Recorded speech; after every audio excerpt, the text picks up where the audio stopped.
So in this segment, we're going to be discussing the Education Secretary being caught on a hot mic. So midweek recording for Yol, because this is just getting nightmarish.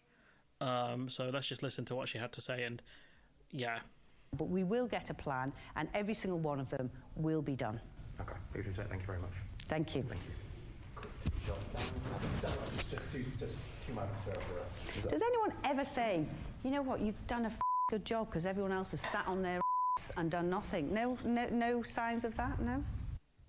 And, you know, that's pretty abysmal given what's happening in this country and with the state of the schools, specifically the schools, because she's Education Secretary. And do you know what? You could say, look, you know, she's in a situation where the government's not offering new money. You know, Jeremy Hunt said, you know, we will spend whatever it takes to make sure children can go to school safely. But then it's also been found out, Jeremy Hunt under fire as Treasury says no new cash to fix the that concrete in the schools, right? So you could say, look, you know, it's not really, you know, there's not much she can do here, because she can ask the Treasury for more money, but if the Treasury don't give it, then, you know, what can she do? You know, the money's going to have to come from existing budgets. The problem with that is the public sector pay increase that Sunak has accepted is also coming from basically existing funds for schools. The schools are going to have to find it within their budgets to give the pay rises. And one of the problems with that is that the schools have been doing that for over a decade now, you know, trying to manage with, you know, budgets that are not adequate. You know, we've gone over the kind of per pupil spending in real terms is much lower than it was back in 2010. And so what that means is schools have had to make cutbacks. So you would think maybe you could have sympathy for her. You know, she asked the Treasury for more money. And so the Treasury have said no, and she's getting a lot of flack for everything that's happening in the media because it's her remit, right? But then you find out, you know, senior civil servants say many alerts crossed the Education Secretary's desk, but UK government more concerned with saving money. And you can say maybe that's not her fault. Maybe she didn't know. Maybe she wasn't Education Secretary at the time. But here from East Anglia Bylines, a whistleblower exclusively tells East Anglia Bylines, the Education Secretary mounted a deliberate cover-up of RAC dangers, are reporting. And this is specifically about this Education Secretary. They mention, what's her name? Gillian? No, that's not her name. What's her name? Gideon Keegan. She's mentioned in this. Like, she's apparently involved in this cover-up. So she knew. You know, they know about this for months. You know, this guy, Ian Dale, you know, he's very angry about ITV leaking this thing, despite the fact that it was her own fault because she was caught on a hot mic. That's her own stupid fault. And, you know, one of the things Gillian Keegan learnt the hard way is people aren't just angry over the language she used, is the fact that she's kind of demanding praise, saying, oh, you're doing a bloody good job and everyone else is doing nothing, when she has done nothing. I don't think people are upset about the choice of language. I think people are upset about the complacency, the tone that... There's no complacency. Why aren't people thanking us for the great job we've done? When parents are worried about the safety... I was not talking about people. It was the journalist. So basically in the interview, if you listen to the interview, I don't know if anyone will now, the journalist was like, why haven't you done this in 2018 or, you know, way before I was even doing this? So, well, Daniel Hewitt isn't responsible for it, is it? No, but what I said is actually the department has taken a huge leadership role. So they're not the responsible body for schools, but we have taken a role to really help schools. So who is responsible for schools if it's not you? I thought Education Secretary would include looking after the maintenance of the schools. Who's meant to deal with it? Transport? I don't get it. Is it meant to be the Department for Levelling Up, which is completely dead? Who's meant to deal with this stuff if it's not you? And I think... No, they're not the responsible body for schools. What do you mean? They're not the responsible body for school buildings is the local authorities or the Multi-Academy Trust. But you're responsible for Multi-Academy Trusts, aren't you? The Department for Education, right? Everybody has a different role. Let's go, Sophie Ridge. She's actually doing a good job. Right, but that's correct, isn't it? You're responsible for Multi-Academy Trusts. Yes, but... So you are responsible... There you go. She tried to spin it. She couldn't. She's responsible for it. So she's seeking praise for absolute failure. For, I mean, to be honest... Everybody has different responsibilities. Are you saying that you're not responsible for the safety of children in the classroom? Absolutely I am, which is why we took a completely different approach that we've taken, and actually that every other country's taken. And what do you mean? What different to other countries? Why do we have to be this world-beating nation? I don't know any other developed country that's having to close schools because the ceilings might cave in. And it's not just the schools either. It's hospitals, it's courts, it's other, I think, residential buildings as well. I don't know any other country that's in this situation. I genuinely, hand on heart, any other developed country that's in this situation. I don't know. And so in the end, she had to basically admit that she's responsible for the schools. under very basic questioning. But credit to Sophie Richard, she did a good job, a lot better than some journalists would have done. And you got Rishi Sunak saying it's not his fault. I think that is completely enough. So there's a quote: "No new money to fix the problem, but the cost will be covered by the Department for Education." And that's why she's angry, because she's not getting more funding, and so basically her department is going to have to foot probably millions. Let's be honest, now millions to fix these problems. Utterly wrong. Actually, one of the first things I did as Chancellor in my first spending review in 2020 was to announce a new 10-year school rebuilding programme for 500 schools. So what do you say? 10-year school review in 2020. I did as Chancellor in my first... Right. As Chancellor, Sunak halved the amount spent on school rebuilding despite concrete fears. So he could say, I come up with this new plan, right? But if your new plan is worse than what is existing, your plan is garbage. So what he's saying is, I came up with a new plan. It's like, if you slash the funding, like, the Huffington Post is claiming here, which multiple sources have claimed. This is from top civil servant saying the then Chancellor was warned that hundreds of schools needed urgent repair, and he closed it, He got rid of a lot of the funding for it. He cannot take credit for this. If anything, what he has done now is made a rod for his own back, because the media will look into this and say, they'll look at his plan, and if they do a good job, they'll say, well, actually, you cut the funding. You might have done it over a longer period of time, but that doesn't help anyone. If anything, you made it worse by doing so. First spending review in 2020 was to announce a new 10-year school rebuilding programme for 500 schools. Now, that equates to about 50 schools a year that will be refurbished or rebuilt. And if you look at what we've been doing over the previous decade, that's completely in line with what we've always done, about 50 or so schools a year refurbished or rebuilt. That's what I announced as Chancellor in my first spending review. I think... And again, that's not what happened, though, because you cut the money. You cut the amount to them, and that's why the education department, that's why she's so mad, because she's getting all the flack for this when, arguably, and I don't want to be generous here, it's not 100% her fault. Partially it is because apparently she knew about this. The education department knew about this, and they were warned repeatedly. Top ministers were warned repeatedly about this, but they chose to do nothing. And Labour are calling them out on this. Ben Bradshaw. When the Prime Minister, as Chancellor, slashed the school's repair budget, despite being warned of the danger to children, how big a factor in that decision was the fact that neither he nor most of the Conservative cabinet actually used state schools for their own children?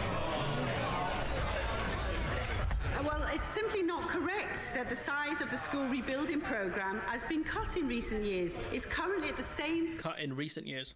Scale as it was announced in 2020. This is roughly in line with the scale of rebuilding projects being delivered per year since the start of the previous programme. So it's the scale of the So I think they started this programme, it would have been back in 2010. That's when they cut a load of the funding. So what they're saying is our programme is in line with how it was probably about a decade ago, which was complete trash. So, what they're comparing their current record, which is trash, they're comparing it to their previous record, which was trash.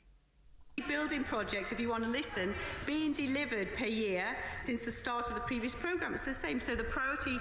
It's just garbage. And this is a Labour attack on it. And, despite the fact that Labour have not committed to actually putting the money in to fix this stuff, which 100% they should be doing, because if you want to counterpunch, you need to land. So Labour need to come in and say, we will fix it. Even if we have to borrow money, because at the end of the day, you can't live under a system where your kid's school could collapse. But this is good. Does anyone ever... Not the stuff going on in schools, but the ad. ...ever say, you know what, you've done a good job? There are concerns tonight that even more schools could contain dangerous concrete at risk of sudden collapse. Because everyone else has sat on their and done nothing. No signs of that, no? The decision made by the government was to halve. So former permanent secretary of the Department of Education. This is a person who would know exactly what's going on. These are very, very senior civil servants. Very senior. The school rebuilding programme down from 100 a year to 50 a year. The Chancellor, of course, was at the time. Rishi Sunak. What? It was Rishi Sunak that did this. I can't believe it. It's very rare you'll see a senior civil servant come out and do an interview like this. But Rishi Sunak, this guy, not that guy. Where's he gone? The guy who said it's not his fault. It's completely and utterly wrong to blame him. What? He cut the funding? At risk of... No government was to halve the school rebuilding programme down from 100 a year to 50 a year. When he talked about, rebuilding 50 schools a year, he halved it from 100. That was already garbage compared to what previous secretaries had done, because Gove was one who slashed Labour's budgets when they came into government. So these are massively cut down from what New Labour were doing, and Sunak cut them by half again. And the Chancellor at the time was, Of course, was at the time. Rishi Sunak. damn, that's a good ad. That's a good ad. And you've got more. The government has ordered urgent tests on courts built in the 1990s after dangerous concrete was found at a site in North London. Government said earlier this year all courts were safe. Turns out it only surveyed those built from 60s to 80s. The other problem is they're asking, I think, the people who work in the courts, do you have this RAC stuff? They have no idea, because you need a structural engineer to actually look at this stuff. It's ridiculous. And if you want to look at how dangerous this concrete is, I went over this during the live stream, but just in case you didn't watch it, right, this is a video on how dangerous this stuff is. Look how easily this brother snaps it. A major problem with this stuff, and it's this. That thing's weaker than an Aero chocolate bar. And they're both full of holes. Ridiculous. Honestly, absolutely ridiculous. Just had enough. Labour trying to force a vote on this. Good, because they want to know exactly how many schools are facing problems. Good. I will do a longer video on kind of criticisms of kind of both parties on this one, in terms of the Tories absolutely 100% deserve blame, but I think Labour need to commit to fixing this stuff, because I think politically it will do well and it's morally the right thing to do. It's a double win, honestly. The question is, though, how big is the problem? What is the scale of the problem? Because I'm very concerned, because we have no idea. Whoops. We have absolutely no idea. And that's what scares me the most. There's so many buildings, public sector buildings specifically, that could be built with this stuff. And could you imagine how many people would be in this kind of court building and a roof could collapse? Could you imagine how many people could die from that? This is a nightmare. This is an absolute nightmare, because you have no idea how big the scale of the problem is. But for this minister to be caught on a hot mic asking for praise, despite the fact that despite the fact that her department knew, 100% her department knew about this. It's nuts. What, absolutely nuts. Asking for praise. For what? Does anyone ever say, you know what, you've done a good job because everyone else has sat on their... No one's saying you're doing a good job. You're doing trash. You're doing 100%, you're doing trash. Why would anyone... I've never seen people desperate for praise when they've done such a bad job. Could you imagine asking for praise for being crap at your job? Genuinely. What has she achieved as Education Secretary, honestly? Because this is a situation where it's not 100% her fault. But this is the system. This is the nature of the Tory party. You've got a Chancellor who said they will commit to make the housing safe, but they will not put more money towards it. You've got an Education Secretary now kind of just hitting out at other ministers basically because of the scale of the failure and because she doesn't want to take blame for it. And this all goes back to 2010. That's where this problem started, because we elected a bunch of morons who didn't understand economics and decided the best thing to do was cut back the state's functions and all of the spending, right? And what that meant is we're in a situation now where the builders could collapse, because people in this country and people in this world think austerity is a good idea, doing cutbacks is a good idea. Because when I talk about austerity, right, other countries went through austerity. This is way worse than what a lot of other countries went through. Genuinely a lot worse. They cut maintenance for schools. Despite the fact that we have there's asbestos in some of these buildings. Asbestos, if it's disturbed, can give you cancer. And now you have this stuff, right, which it will just snap. It will show no signs of snapping, not really, and then it will snap.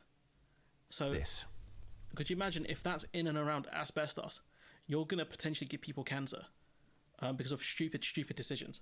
I can't. This is so stupid. I'm at a loss for words at how stupid this government is. Imagine, right, you live in a country, a so-called G7 nation, right? I've never heard of a developed country where we won't put up the money to fix schools, hospitals, courts that could collapse. I just, for the life of me, I've never seen another G7 country, a G20 country go through this. This is what happens when you elect a bunch of charlatans, honestly. It's astonishing that we've come to this. An Education Secretary hitting out the Chancellor for not offering the funds to fix the schools. The Chancellor saying we're going to make the schools safe no matter what, and offering nothing to do that. Basically asking the schools to fund it. Just nuts. Where are the schools supposed to get the money from, honestly? No, the only way they're going to do that is if they actually raid the Treasury and forcibly take the money, or the Royal Mint at this point. I'm at a loss for words. But anyways, let's watch this again, genuinely, because I love pain, and I hope you in the audience love pain as well. Let's watch it. Let's end with this. Very much. Thank you. Thank you. Does anyone ever say, you know what, you've done a good job because everyone else has sat on their ass and done nothing? No signs of that, no? When you do a good job, we'll let you know. But in 13 years, I ain't seen a good job. See you, chump.